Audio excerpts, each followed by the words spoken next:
We should welcome kids. We should want them. Why would we not want kids? So my phone's acting funny. It might cut this off. If it does, I'll do a part two. Um, so we should want kids. I mean, Jesus welcomed kids. We should want them. And a lot of our training growing up should be to be prepared for having kids. And I was never prepared, like to have my kids. I did babysit. I do look back and think, geez, it seems like almost everything worked against me to be a mother. So once I became a mother, despite everything that happened, despite being told I should have a career, all this stuff, despite being like brought up in the world, I was made to be a mother. And I think women, we just are made to be mothers, and whether it's developed or whether it's not, you know, you're made to be a mother. You're a woman. So, some women can't have kids, and I'm not talking to them, but we are in a million ways meant to carry babies.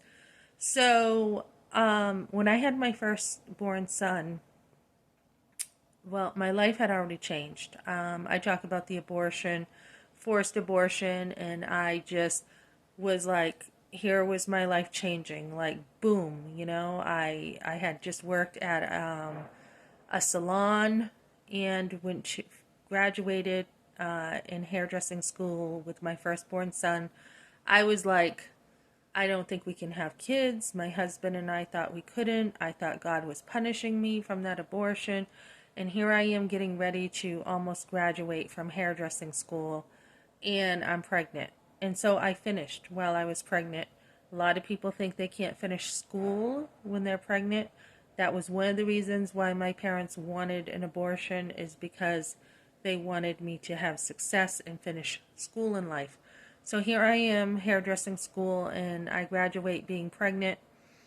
And I really didn't, I was simple. I didn't really know anything. Okay. So, I had gone to a pregnancy center, had the free pregnancy test. My husband and I were thrilled.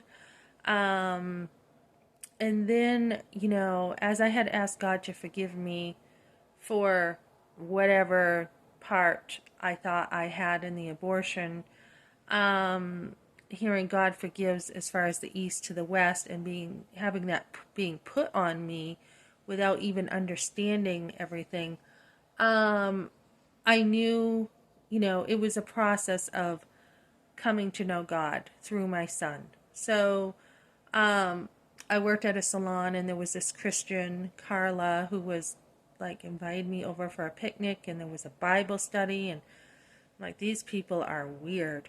And little did I know that God was preparing me to respond to Him as a Christian, to ask Him to be my Savior. So, I had this weird stuff going on in the salon. And then I'm thankful my husband's grandmother invited me to church. And I was just like, she's like, what religion are you going to teach him? And I'm like, religion? I'm not religious. And I'm like, but I'll try it, because I knew I wanted better for my son. So right there, I knew that after dealing with this whole abortion thing, that something was wrong, and that something needed to change. Like, it was just like, I was talking to a guy in church yesterday and said, how did you get saved, and what did it for you? And he's like, I was just feeling empty, and you know so he had his friends witness to him, and he's a baby Christian for a couple years now. So, I knew something just wasn't right, and I didn't know what it was. I just knew, that how I had been raised, didn't quite seem to be working out with the whole abortion thing. So, so I went to church, and the first time, his grandmother's like, "Oh, I don't like this church. They're not friendly." And I'm like, "Well, I like it. I like it." So then my testimony is, I went back, took my little guy up in a stroller up to the church on the hill.